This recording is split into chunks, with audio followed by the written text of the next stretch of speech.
Dia ada orang dalam dunia, dia tak kenal Tuhan, dia tak kenal Allah. Tu dapat kenal Allah ni nikmat.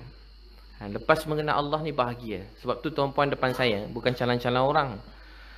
Tuan-puan semua ni orang kaya-kaya. Semua depan saya orang kaya. Kaya yang sebenar-benarnya. Apa dia? Kita mengenal Tuhan kita. Kalau tak kenal Tuhan, tu musibah yang paling berat sekali. Itu kita kena rasa syukur sangat. Raditu billahi rabba. Cuba baca raditu billahi rabba wa bil islami dina wa bi Muhammadin nabiyyan wa rasula. Raditu billahi rabba. Redha yang Allah tu Tuhan kita. Wa bil islami dina, Islam tu agama kita. Wa bi Muhammadin nabiyyan wa rasula. Rasa syukur sebab Nabi Muhammad tu nabi kita. Selalu seorang-seorang duduk baca ni. Raditu billahi rabba wa bil islami dina wa bi Muhammadin nabiyyan wa rasula. Syukur sebab Allah beri kita nikmat Islam ni. Saya dapat kenal Allah, kenal Tuhan ni nikmat yang besar. Kalau tak kenal Tuhan, apa jadi hidup kita sekarang? Entah apa jadi tak tahu. Saya kalau tak kenal Allah dulu, tak tahu apa jadi hidup saya sekarang. Entah apa saya sembah, entah macam mana gaya hidup saya. Saya pun tak bertemu dengan mak ayah saya, isteri saya, anak-anak saya seperti keadaan hari ini yang penuh dengan suasana seperti saya rasa hari ini. Jadi kalau tak kenal Tuhan, tak tahu apa jadi hidup kita. Sebab tu dapat mengenal Tuhan, mengenal Allah ialah nikmat yang paling besar sekali. Sebab tu tuan-puan sekalian, kita kena rasa syukur yang teramat sangat sebab dapat kenal Allah. Rasa syukur sebab dapat kenal Allah SWT. Larat dengar rasa macam nak meninggal kan? Okey, semua muka-muka penat nampak kan? Letih? Tak. Tuan-puan khusyuk dengar semua sekali. Khusyuk kan? Jadi syukur sebab Allah beri kita Islam. Syukur sebab Allah beri kita Islam. Saya ada sekali saya jumpa saya jalan kat highway dekat budak tengah lumba motor. Dekat Serdang, tengah-tengah jalan tiba-tiba ramai budak lumba motor daripada Johor kena kejar. Bukan kena kejar. Diorang ada yang sampai, diorang tak, saya lagi laju. Tapi maksudnya bila saya sampai tu dia dah kat depan saya. Faham maksudnya? Nak begitu tak lambat jugalah saya. Saya sampai diorang kat depan, diorang tengah tekan jalan raya daripada highway tu. Sepanjang jalan tu ada je daripada Johor tu sampai ke KL. Kadang daripada Kedah sampai ke KL. Malam-malam minggu tu saya balik ke KL. Siang ceramah, Sabtu siang kat mana? Malam tu balik kan, dah habis syak tu balik. Dia jauh balik, sepanjang balik orang potong-potong saya. Saya biasa sampai KL, saya punya kemuncak rasa sayang tu sudah meningkat kan. Bukan rasa marah, rasa sayang. Jadi saya pun berhenti tepi jalan, saya akan beri salam pada diorang, saya dakwah diorang. Saya turun-turun, Assalamualaikum dik. Berkasih sayang, bukan dakwah, kasih sayang. Adik, apa khabar? Diorang saya akan pegang tangan, diorang tengah lumba motor tu saya pegang. Mana saya tercapai, saya capai. Itulah. Saya tarik. Jap. Saya tarik lah. Saya main tarik diorang. Bang, dengar sikit sekejap Saya berdua je dengan seorang lagi drive. Kadang di tengah cek parking, saya turun. Adik, apa khabar semua abang? Boleh saya cakap-cakap sikit? Allah sayang semua sekali. Tuhan sayang. Jadi Allah sayang kita, dia temukan kita tengah malam ni. Dia tengah tengok kita, dia yang temukan kita. Saya tak percaya kebetulan dalam hidup. Saya percaya perjalanan hidup saya dan hidup kita semua sentiasa diaturkan oleh Allah. Dan Tuhan Allah temukan kita dengan satu tujuan. Supaya kita jadi manusia lebih baik. Sebab dia sayang kita. Kalau dia tak sayang kita sekarang, kita pun tak jumpa dekat camp ni. Allah sayang kita, dia temukan kita waktu maghrib dengan ceramah agama. Mungkin maghrib semalam, kita tak duduk macam ni. Mungkin maghrib 2 hari semalam, kita pun tak duduk-duduk macam ni nak dengar ceramah agama. Tapi hari ni kita duduk kat sini. Sebab dia Allah yang bawa kita. Kita rasa kita naik bas, naik kereta. Kita rasa kita diaturkan jadual kita. Tapi kita tu lupa satu perkara. Sebenarnya perjalanan kita ditentukan oleh Allah. Saya cakap kat dia orang, Allah yang temukan kita. Percaya tak? Kita tak ada appointment. Saya pun tak ada planning nak berhenti kat sini hari ni. Tapi Allah gerakkan hati saya nak berhenti sebab Allah sayang adik-adik semua. Dia kata, ya ke ustaz kami, Tuhan sayang. Tak adalah. Lepas tu ada 2-3 motor dah. Dia ramai ni. Yang lain bunyi motor bising. Tak apa dengar nasihat sangat. Ada yang pandang tengok motor tengah wheelie, tengah try bunyi. Gitu kan. Dia saja je. Dia lagi nampak ceramah kat situ lagi. Dekat depan tu. Punya banyak motor. Beratus motor kat Sedang tu. Beratus. Tiba-tiba cakap-cakap. Ada seorang pandang saya. Dia tengah motor dia memang motor lumba. Nampak tayar dia semua lain. Dia yang nengok lain tayar dia. Kalau yang berlumba lain tayar dia kan. Tiba saya pun tengok dia. Dia pun pandang saya. Saya cakap. Dia cakap kat saya. Adik. Jaga solat jangan tinggal solat. Abang saya tak boleh solat. Period ke? Tak. Saya bukan Islam. Oh ya ke? Kenapa awak agama apa? Saya Cina. Saya agak ni. Saya kata dengan dia, adik, saya pun Cina juga. Nama apa semua saya bual dengan dia. Jadi dia kata dia bukan Islam. Saya kata, adik, yang temukan kita ialah Allah. Dan Allah tengah tengok kita sekarang. Dan dia sayang kat awak. Adik, sebenarnya, dia Allah sedang tengok kita. Tiada Tuhan melainkan dia, yakni Allah. Lepas tu bila dia dengar, kita sayang semua orang. Agama apa, bangsa apa, kita semua sayang. Kita sebuah keluarga. Kita membantu dan menyayangi manusia, tak kisah agama atau bangsa dia. Tapi kalau orang tanya saya pasal Islam, maka saya beritahu dia. Siapa tak pun saya bantu. Saya banyak pergi kawasan orang Cina, India yang tak Islam. Saya tak ajak dia masuk Islam. Saya cuma memang buat baik pada dia sebab Allah perintah kita buat baik pada semua orang. Walaupun kucing jatuh tepi longkang, budak-budak kecil pun nak selamatkan.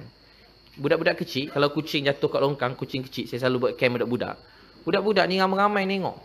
Sibuk nak selamat. Kita risau dia yang jatuh dalam longkang. Dia mesti nak ni, kecoh, kucing kecil dalam longkang. Budak-budak kat 50 orang, 100 orang pada datang. Masing-masing nak selamatkan kucing. Ada kucing nampak muka buruk tepi jalan. Anak-anak saya setiap kali nampak, dia kata, ayah, dia suruh beli makanan tu, dia suruh bagi makan kucing tu. Saya pula dengan kucing memang tak berapa mesra sangat. Kurang kasih sayang kucing ni, kurang. Dengan orang okey, dengan kucing kurang. Tahu kalau dia melompat atas kursi saya tu kan. Memang saya bukan takut kucing, tak. Seram sikit. Jadi dia lompat. Isi saya suka cakap dengan kucing. Saya tak. Memang saya tak adalah cakap dengan kucing tu. Jeling-jeling je. Kucing ni. Tapi sepak tak pernah. Tipu kucing tak pernah. Tipu tak ada. Tuan-tuan tipu kucing berdosa tau. Tutup pintu. Pas korang ajar punya orang penipu. Nanti tuan-tuan kat akhirat kena macam tu. Tipu kucing pun berdosa. Tipu bini lagi berdosa. Tipu isteri pun berdosa. Tipu kucing, anaya kucing berdosa. Orang-orang lemah ni jangan anaya. Doa dia makbul. Orang lemah. Nabi kata doa yang makbul, orang yang lemah di kalangan kamu. Binatang pun kalau kita anaya dia, itu jadi sebab rezeki kita hilang. Walaupun tipu kucing. Ini pula sepak kucing bang. Jangan sepak kucing. Jangan sepak. Jadi, ini kan pula tipu orang, anaya orang. Orang yang lemah. Saya tahu tak siapa yang lemah dalam hidup kita? Biasa anak-anak kita yang kecil-kecil kat rumah. Kita bapa ganas. Kat luar, Assalamualaikum, senyum tak habis. Masuk rumah dengan anak, lempang sekali, lepas tu minta maaf. Cubit, bagi minta maaf. Jerit kat anak, lepas tu minta maaf. Anak tu, kau maafkan kata, maaf. Anak kecil, isteri pun sama. Orang-orang yang lemah dalam hidup kita, kalau kita anaya dia, lagi susah kita. Lepas tu apa jadi tadi? Cerita mana tadi dah hilang dah? Mak Rempit tadi. Dia pun cakap kat saya, dia cakap, adik, dia kata saya percaya Ustaz, Tuhan tu satu, nama Tuhan kita Allah. Saya percaya Nabi Muhammad tu Nabi. Awak dah Islam dah. Jom masuk Islam nak. Kalau ucap ni, Allah sayang awak. Dia tengah tengok kita sekarang. Dia jumpakan kita. Nabi Muhammad baik. Dia sayang kat awak. Selalu doakan. Awak percaya kat dia? Percaya? Baik adik. Jom mengucap. Esok dia kena pergi jabat agama Ustaz ni. Tu tak apa. Tu nanti kita bincang. Nak pergi esok ke. Tapi sekarang kalau bagus adik mengucap. Tapi tak boleh Ustaz. Kenapa? Saya dah nak race dah ni. Race dah nak. Dekat race dah. Tak apa adik. Adik mengucap siap-siap. Nanti adik percaya ke saya paksa? Tak. Saya paksa. Tak. Saya paksa. Tak. Baik adik mengucap sekarang. Lepas adik mengucap. Lepas tu boleh race lah laju. Boleh mati syahid.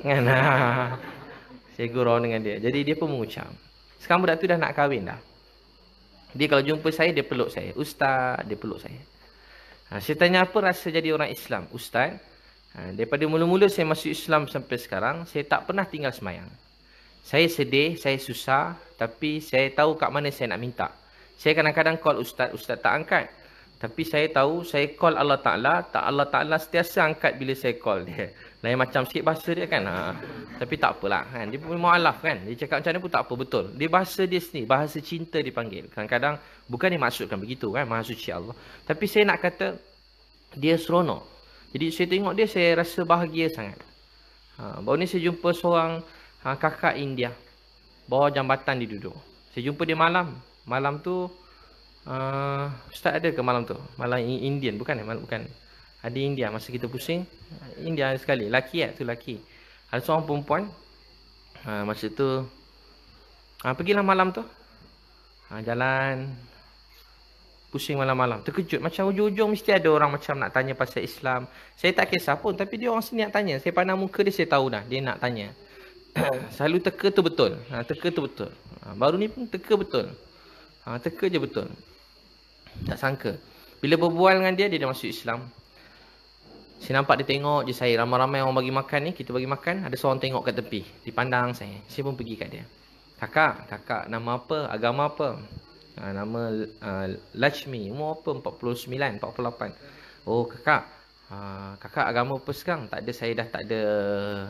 Saya tak ada agama. Saya tak ada apa-apa dah Ustaz. Kakak percaya tak? Nama Tuhan kita Allah. Dia tengah tengok kita sekarang. Saya ringkaskan. Dia pun nangis. Dia mengucap, esok saya janji nak ambil dia kat depan bangunan tu. Saya nak bagi dia berfikir, kalau betul-betul akak nak, esok jumpa.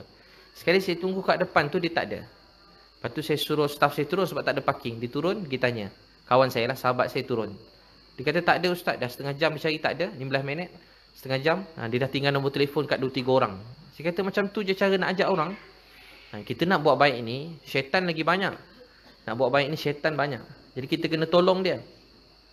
Kat mana akak tu duduk? Teringat dia cakap dia duduk kat bawah jambatan. Dekat sekian tempat lah. Kat depan Jekyll tu. Jadi saya pun pergi. Pergi kat bawah tu turun. Turun-turun. Pakai kain, pakai turun bawah tu. Tiba-tiba turun-turun tengok. Alah kawasan tu ramai pula orang tengah isap dadah. Semua isap dadah bawah jambatan. Dekat AIA tu. Ada jambatan. Kat bawah tu dia isap dadah.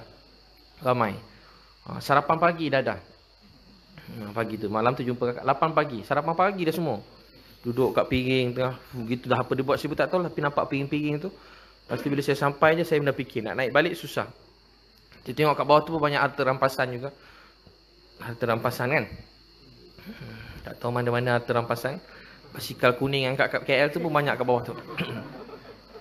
Jadi saya pun seram. Saya berdua masa tu. Saya pun pergi kat dia orang. Saya kata abang.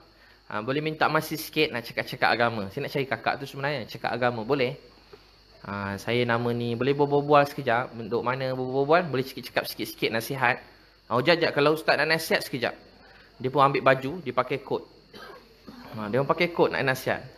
Orang bawa jambatan pun nak dengar nasihat pakai kot tu. Saya pakai tutup sikit ustaz malu lah nak dengar ceramah agama macam ni, nampak seksi macam ni kata kan. Maaf ustaz dia pun pakai baju sikit. Tu saya bagi dia orang RM5 seorang. Bang saya belanja sarapan pagi nak ajak naik atas lambat lah bang. RM5 seorang. Tu saya kata bang jangan hisap banyak pula ni. RM5 bang, mana boleh beli apa-apa sangat, dia kata kan. Mana ada dadah RM5, dia cakap kat saya kan.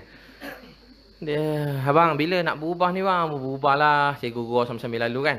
Ni bang, ni dia kata kat saya. Ustaz, ni hidayah kalau sampai, dah turun kat sini, mesti berubah punya. Kalau sekali masuk, lagi baik pada ustaz nanti. Saya cakap, betul bang, betul. Abang baik-baik. Saya pun cakap kat dia orang, cakap dia orang dengar, dia angguk. Dengan nasihat saya, lepas tu saya tanya, kenal tak kakak ni? Dia kata dia ustaz kat seberang tu. Saya pun tengok macam tak ada orang. Saya pun naik jambatan belah sana. Saya turun. Kakak tu tidur dekat bawah jambatan tu tinggi. Dia ada ruang situ. Kat situ dia tidur dah 6 bulan. Dekat tepi tebing. Kalau jatuh bawah, meninggal. Saya pergi merangkak kat situ. Tiba sampai dekat kakak tu saya terfikir. Katalah kakak ni tak sihat ke. Maaf saya terfikir begitu. Kalau dia tiba-tiba dia mengamuk ke. Kan? Mana saya nak lompat? Saya dah fikir dah. Tengok belakang, mantu saya. Dia mesti sempat lagi. Aku tak sempat. Sebab aku depan. Tersilap patut suruh dia depan tadi. Kalau meninggal dia dulu, saya selamat kan. Aduh, kat depan pula. Terfikir. Saya panggil kakak. Saya Abi Liu. Kakak Lashmi bangun. Ustaz, saya dah janji pagi ni nak ikut ustaz. Nak cari ustaz nak bagi saya tempat tinggal. Bagi rumah, makan semua sekali. Ustaz, saya minta maaf. Saya sorry sangat. Malam tadi nyamuk banyak. Dia laukkan saya. Dia kata gitulah. Nyamuk laukkan dia. Jadi saya suka kawan-kawan macam seronok bahasa-bahasa dia. Bahasa dia bersemangat dengar kan. Jadi saya pun kejut dia. Ustaz sekejap dia lari naik atas. Saya dah keluar tu dia lari naik atas. Sekejap tu ustaz cari mana? Dia lari jauh. Aduh kakak dia lari ni. Kan dah lari dah ni. Tahu tak apa dia buat pergi mana? Dia pergi depan tu. Dia mandi. Dia datang kat saya. Dia dah siap dah. Ustaz saya ikut ustaz. Lepas tu dia nangis. Dia nangis. Terima kasih tahu ustaz tolong saya. Saya dah lama teringin. Tak pernah ada orang nak cakap macam saya dengan saya macam ustaz cakap dengan saya. Malam tu masa dia masuk Islam tu, ada orang Arab datang suami isteri tengah melancong. 2 kali dia datang. Kali pertama dia datang, dia bagi kat saya RM300 tengah cakap tu. 400 ke RM300 bagi kat saya. Tak apa. Saya pun tak tengah nak layan orang tadi.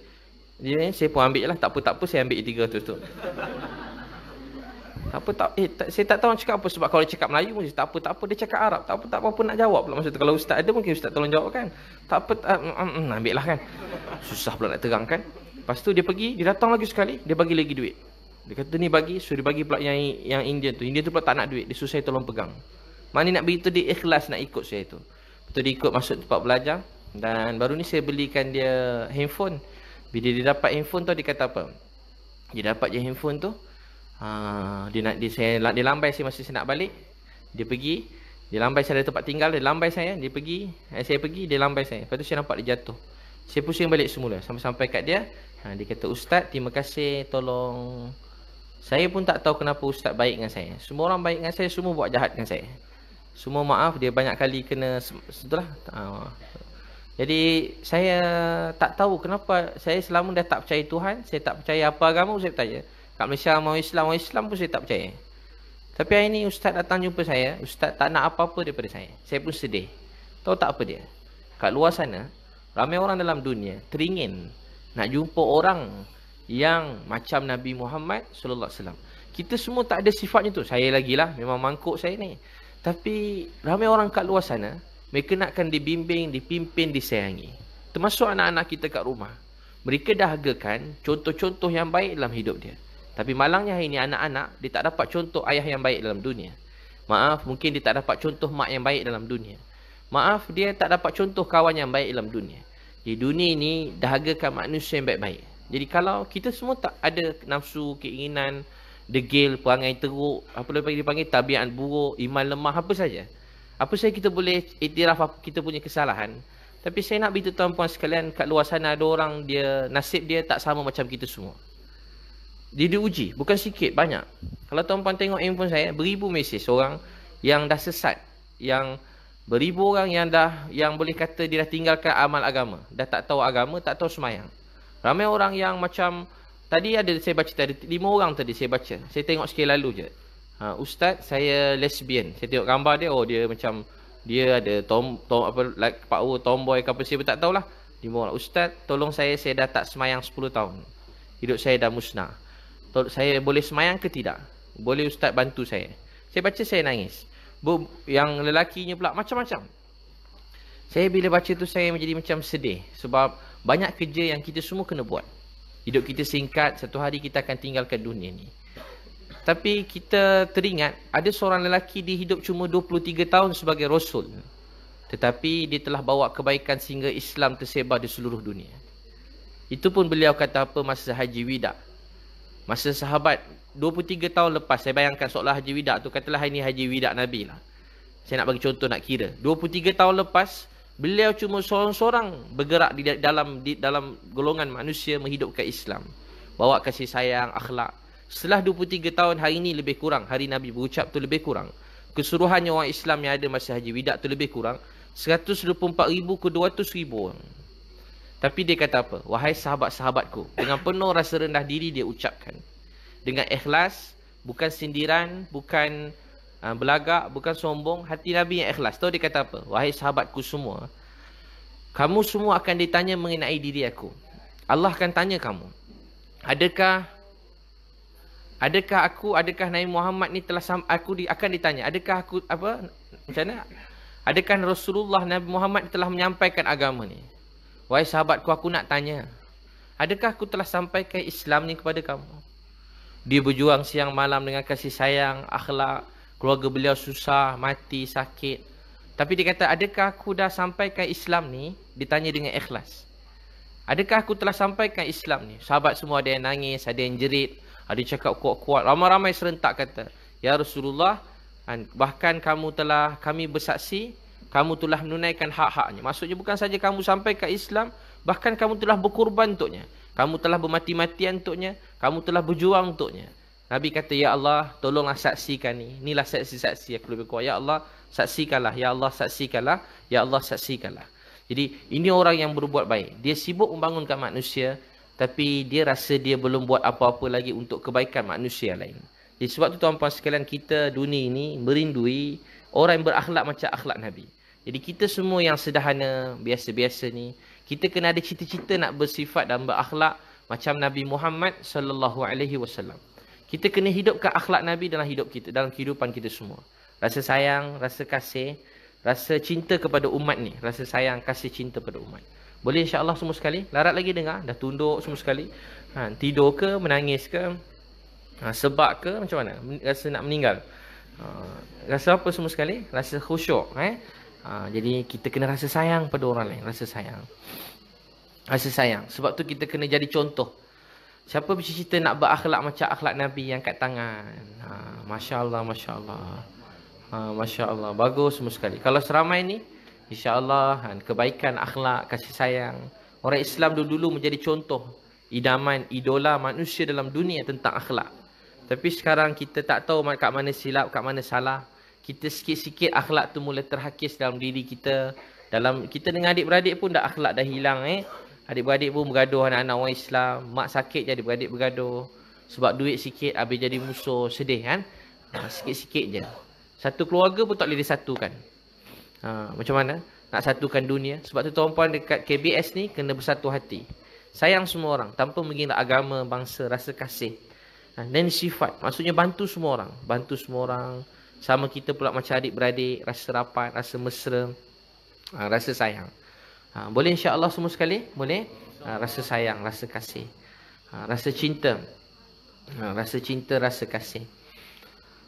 Rasa sayang, rasa kasih, rasa cinta. Saya pernah sekali tengah budak-budak lumba motor. Masa tu umur saya 15 tahun. Saya memang daripada kecil semangat berdakwah ni pada umur saya 12 tahun. Mula-mula saya dapat hidayah dulu umur 12 tahun. Di masa tu saya bersemangat ni jadi lain macam sikit 12 tahun. Ustaz, masa tu memang macam gila dapat. Dia macam baru dapat, terkejut. Dakwah je hari. Kawan saya tingkatan 1, 7 orang masuk Islam. 4 kekal, 3 tak kekal. Cikgu Cina saya pegang kaki dia. Cikgu tolong mengucap masa tu. Mengucap cikgu tu. Lepas tu dia lari, tak jumpa-jumpa dah saya. Gila budak ni. Dulu kecil. Saya kena tahan polis, lesen tak ada, pergi surau, Zohor, polis tahan. Saya berhenti dakwah polis dulu. Pegang. Pakcik jangan pergi surau, pakcik. Tolonglah pakcik. Solat ni jemaah. Zaman Nabi tak tinggal semua jemaah. Gila betul cerita. Lagi satu bata nak siap sahabat tinggal rumah. Pergi masjid. Pakcik tinggal ni. Semua Allah yang besar pakcik. Jom. Tapi saya tengah. Kenapa pakcik time Zohor baru buka Roblox ni? Bagi juga. Dah pergi. Kau pergi. Dah. Saya tak lepas tangan pakcik. Ikut sembahyang Zohor. Jadi semenjak itu lalu. Dia memang buat time-time tengah hari tu. Dia buat kat situ. Dia orang saya lalu je. Dia orang sekarang dah tak tahan dah. Bukan sekarang lah, dulu tak tahan dah. Ini kalau tahan, habis ceramah kat situ. Saya pada duduk macam tu. Semangat, salah sikit lah. Kurang adab sikit dengan orang tua, cakap elok kan. Tapi pakcik tu sekarang dua-dua polis tu dah ada janggut dah. Di masjid, kaki masjid. Ada seorang tu jumpa saya, Bik, terima kasih Digarang sikit. Bik, terima kasih Dulu rajin dakwah aku. Berubah juga aku rajin di surau sekarang. Tapi kau kurang ajar juga dulu. Muka dia macam tu lah. Dia jumpa saya, dia peluk saya, janggut panjang. Peluk saya lama, kalau rindu saya balik kampung dulu kan. Dalam dah pindah tempat dah. Dia jumpa saya, mesti dia peluk lama. Sebab saya balik kecil macam tu. Semangat, rasa seronok. Saya beritahu tuan-puan terus terang. Kalau saya tak dapat Islam ni, saya tak jadi orang. Tak tahu apa jadi. Jahat, cik-cik jahat betul. Busuk betul hati tu cik-cik. Macam-macam ada bukan-bukan. Cik-cik kaum budak-budak besar. Jadi segala benda jahat buat. Sekolah rendah bang. Mengumpat besar-besaran. Tak pernah kena tangkap je, alhamdulillah. Memang masa tu tak tahulah Tuhan selamatkan ke, terror mengumpat ke, tak tahulah. Boleh Tuhan selamatkan. Tuhan tu kan takut Allah selamatkan, tak kena tangkap. Kalau tak tahu apa jadi kecil tu. Degil. Saya sampai satu hari saya kat sekolah. Depan bapak baik, bapak garang. Dia pegang pukul 7 dia angkat kayu.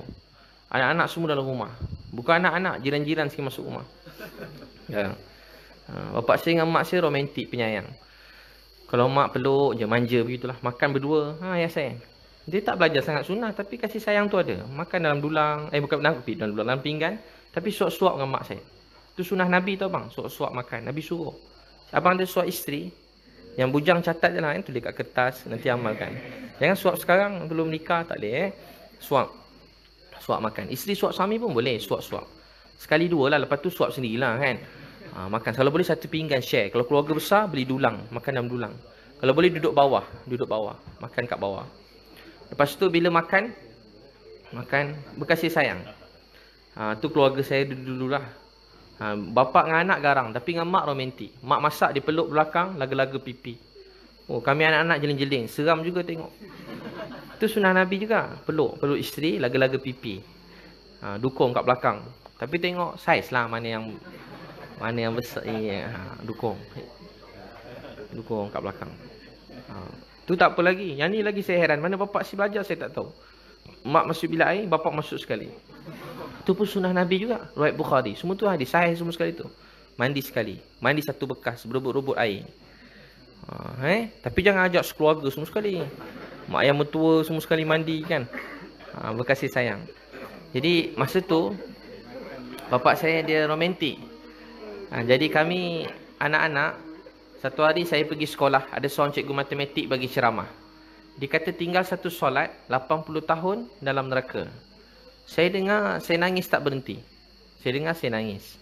Saya mula tengok muka mak saya, ayah saya sayang mereka. Mereka baik semua sekali. Masa tu saya pergi masjid, tak keluarga belum betul-betul tak kenal Allah. Saya pergi masjid ikut pintu belakang. Masjid balik, saya baca Quran hadis, tiba-tiba mak saya duduk. Mak saya lawa juga, seksi juga. Yalah tengok anak handsome macam mana kan. Ada rasa nak muntah lah. Mak saya duduk, mak saya mula berbual. Setengah saya baca, hari yang paling bahagia dalam hidup saya, bapak saya datang dekat. Bi, boleh tolong ayah? Boleh tak ajar ayah dekat dengan Allah, kenal Tuhan? Ajar ayah sembahyang. Saya terus nangis tak berhenti. Itulah hari yang paling bahagia dalam hidup keluarga saya. Macam mimpi sebut kat tuan puan. Tak kali keberapa saya cakap. Tapi setiap kali saya ingat, saya selalu rasa sedih. Sebab macam mimpi. Tak sangka ini cakap agama kat orang. Buat dakwah kat orang. Apa kata, macam warak sangat kan. Cita-cita Islam kat orang. Dulu keluarga saya tak kenal Allah, tak kenal Tuhan. Allah selamatkan saya.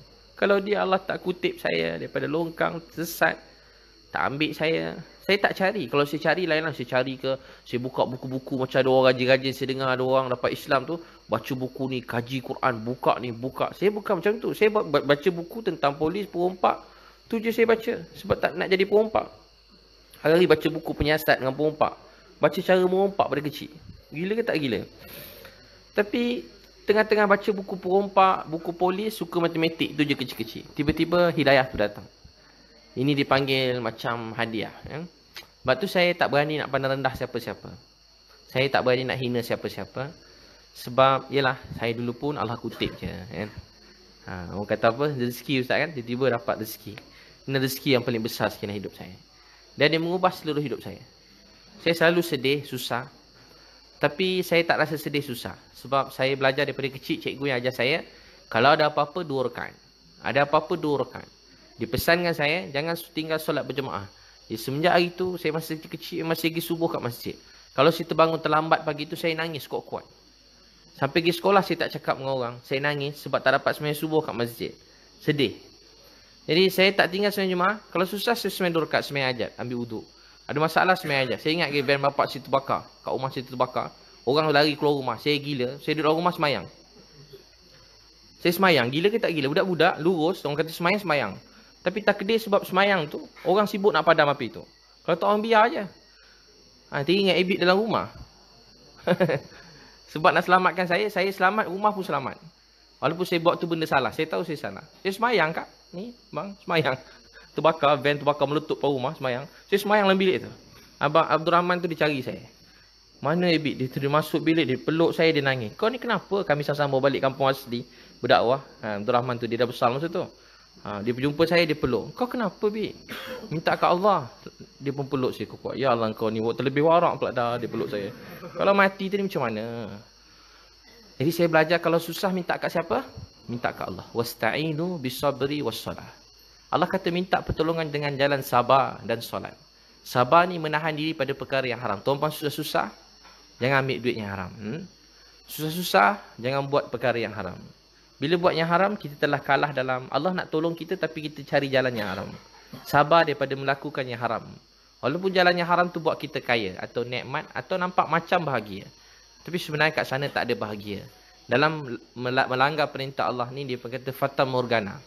Dia nampak macam ada bahagia tapi dia tak ada bahagia.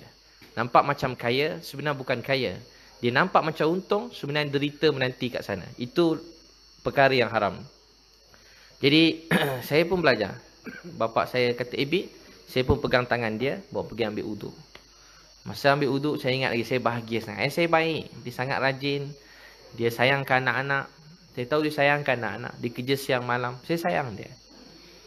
Saya rindu bapak saya. Mak saya selalu cakap bapak saya baik. Saya tak percaya. Saya kata mak memang kata baik dengan mak dia baik. Mak saya hari-hari cakap ke adik-beradik saya, bapak saya ni dia diam tapi dia baik. Jadi saya beritahu pada orang masa saya ceramah sebelum mak saya meninggal. Saya kata apa? Saya kata bapak saya, sebab mak saya pandai, akhirnya anak-anak hormat ayah. Sebab mak saya selalu kata ayah kau cakap macam ni. Ayah kau cakap macam ni. Saya cakap pada dalam ceramah saya. Berdasarkan pengalaman saya. Tiba-tiba lepas mak saya meninggal, bapak saya sebiji macam mak saya. Rupanya memang dia yang cakap semua tu. Dia ulang kat saya daripada umur 12 tahun. Bid, dulu masa bapak marah kau pergi berdakwah tu, bapak bukan apa, masa tu bapak dah tak ada duit, miskin, kesian kat kau. Dia ulang daripada umur 12 tahun. Apa yang berlaku dalam hidup saya, bapak saya ingat. Sampailah 4 tahun lepas mak saya meninggal. Dia boleh ulang segala kisah daripada kecil. Saya kena marah dengan orang nak pukul saya sebab saya ni berdakwah. Tiba ada mak opak orang marah, ada polis cari saya, datang ke rumah. Semua cerita-cerita tu, bapak saya ingat semua sekali. Dia minta maaf sebab dia tak sebelahkan saya. Saya terkejut dia ingat semua sekali. Saya ingat mak saya tipu saya. Bapak kau sebenarnya, dia sayang kau. Dia marah kau tadi sebenarnya sebab begini-begini. Saya ingat mak saya tipu. Tapi rupanya betul-betul bapak saya memang begitu. Tuan-tuan dan puan sekalian, apa saya nak cerita dah hilang dah. Saya pun pegang tangan ayah saya pergi ambil uduk. Masa ambil uduk, ayah saya nangis, saya pun nangis. Kami semayang, saya imam, bapak saya makmum. Habis semayang dia kata, Ibi, Allah maafkan ayah tak? Ayah tak kenal dia, ayah tak begini-begini, ayah tak semayang.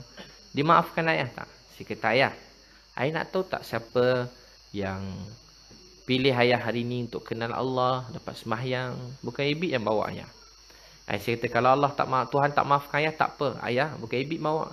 Bukan mak bawa. Kalau ayah nak tahu yang bawa ayah semayang, kenal Allah, ialah Allah Subhanahu Wa Taala. Dan Allah yang maha baik itu sekarang tengah tengok ayah dan Allah tu sangat sayang pada ayah.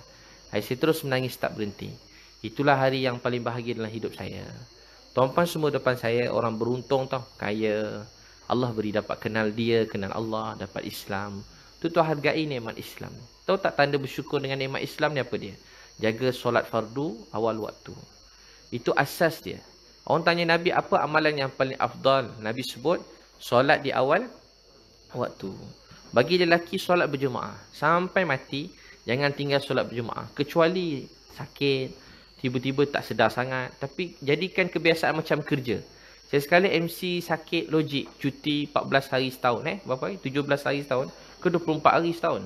20 hari setahun cuti Jadi 20 hari setahun cuti. Jadi dalam semayang pun macam tu juga. Maksud saya kalau tersibuk sangat 20 hari tu tiba-tiba musafir tak apalah. Atau apa-apa, boleh lah. Maksud saya tak pergi berjemaah. Semayang kena semayang berjemaah. Tapi jangan sampai 20 hari je semayang jemaah. Lagi 120 hari tak semayang jemaah. Jadi mulai niat semayang jemaah semua sekali. Boleh? Siapa solat berjemaah Allah jaga dia. Siapa semayang subuh Allah kata ni orang aku jaga dia. Jadi siapa ni nak jaga solat fardu awal waktu berjemaah untuk lelaki yang angkat tangan. Siapa lelaki nak solat jemaah? Masya Allah, wah semua angkat tangan. Siapa nak jaga solat awal waktu semua sekali? Siapa nak solat awal waktu? Angkat tangan. Siapa tak angkat tangan berdosa. Tak angkat dah. Jadi mulai hari ni jaga solat jangan tinggal. Kat mana-mana solat. Baru rasa seronok, rasa real solat. Baru ni bincang dengan tuan puan punya bos kan, Datuk Lokman kan, berbual. Banyak perkara bincang nak bantu anak muda, remaja semua sekali yang tepi jalan, bawah jambatan. Nangis-nangis je masa berbual berdua kat bilik, nangis-nangis. Saya terkejut bila nangis-nangis cakap. Apa saya nak buat ustaz? Nanti Allah tanya saya kat akhirat. Nanti Allah tanya saya kat akhirat. 2 kali saya jumpa dia nangis. Saya hormat. Bos tuan-tuan tu begitu saya nangis. Nangis ustaz. Baru ni jumpa nangis dekat bilik berdua. Berdua dalam bilik. Apa saya nak buat? Lepas tu anak yang tepi jalan, bawah jambatan, yang lumba motor, yang semua sekali.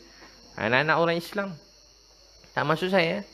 Yang paling saya cakap pusing ni semua anak-anak orang Islam semua sekali. Semua sekali. Jadi bukan sebab apa yang orang Islam baik cuma lampu ramai.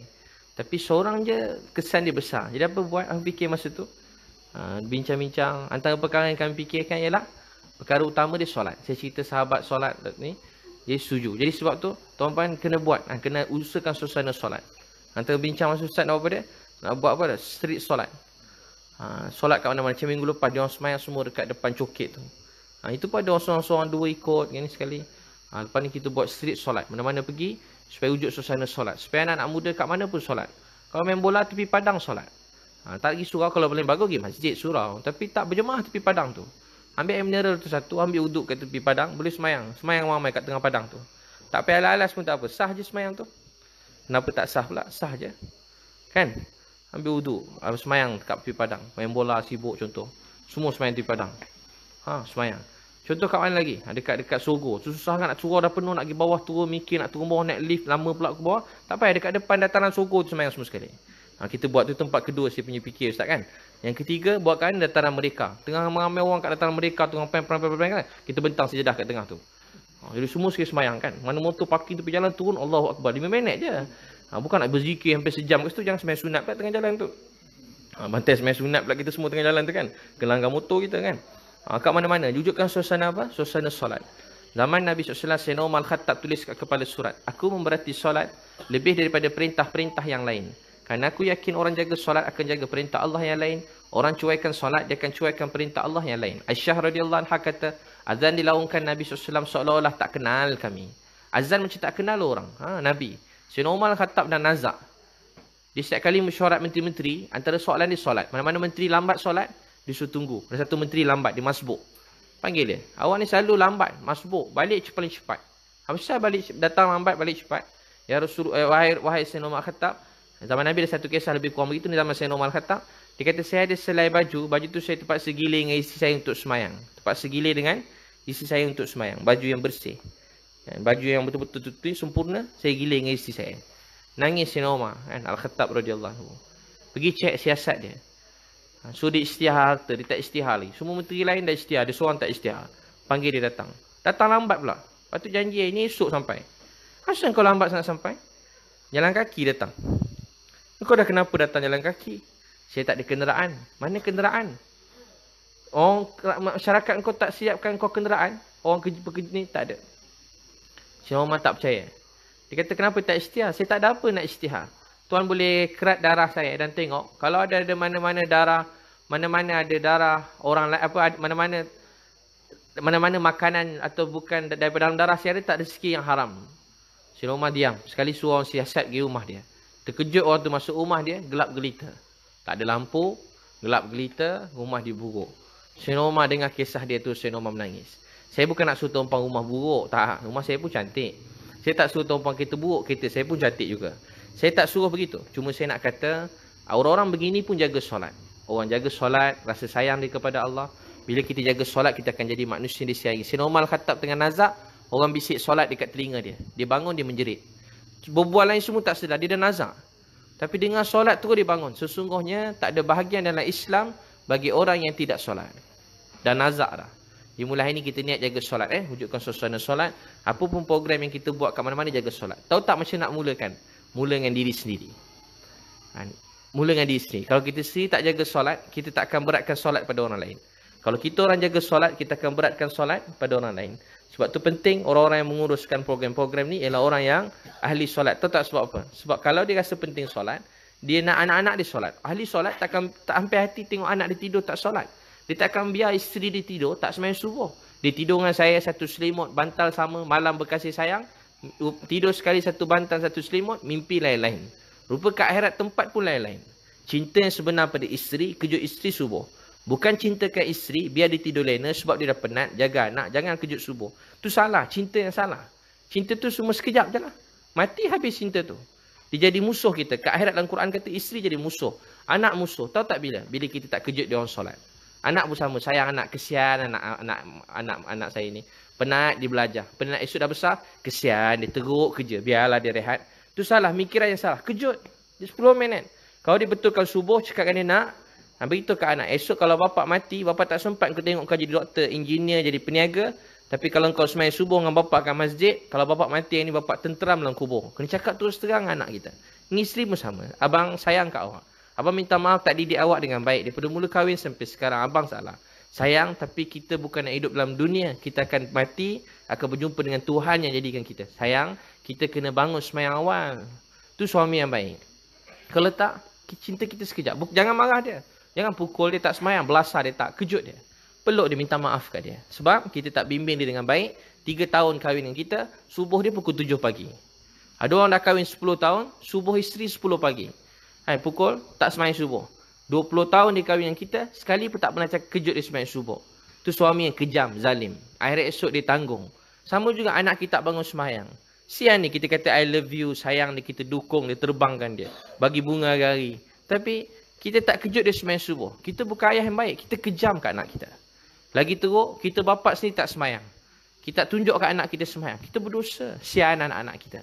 Mak-mak pun begitu. Untuk tuan-puan sekalian, kejut anak-anak kita solat. Bangunkan solat. Cinta yang sebenar. Dengan kasih sayang. Jangan benci dia, sayang. Kalau tengok apa-apa kekurangan agama dan keluarga, jangan marah dia orang. Menangis ke Allah. Ya Allah, saya bersalah. Saya ketua keluarga, saya salah.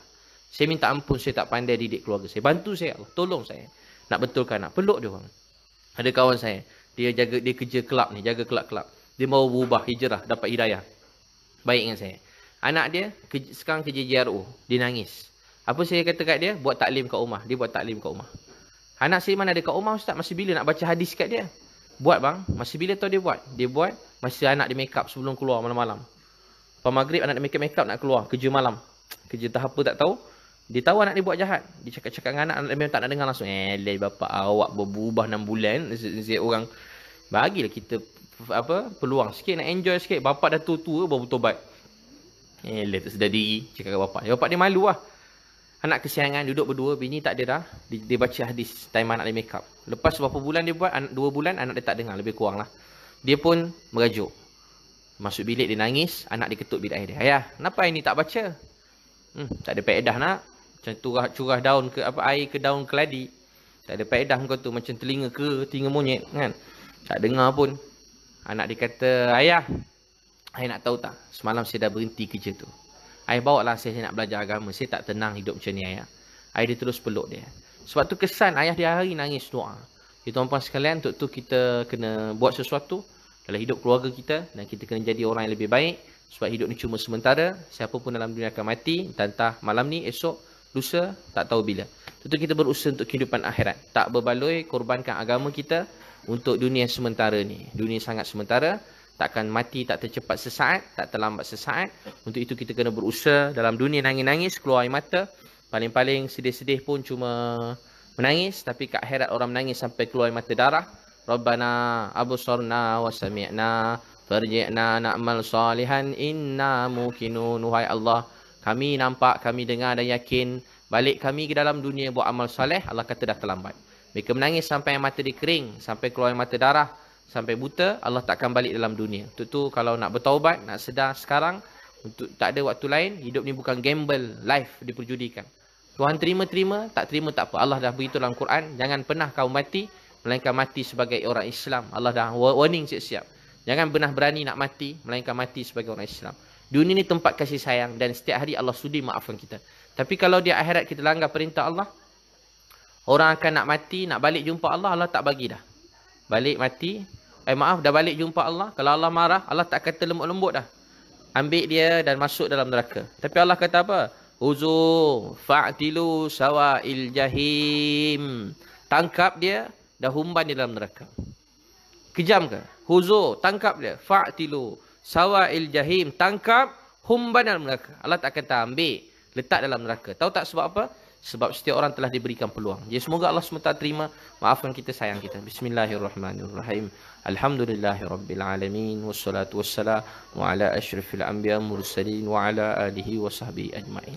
Ya awwalal awwalin. Wa ya akhiral akhirin. Ya zal quwwatil matin. Wa ya rahimal masakin.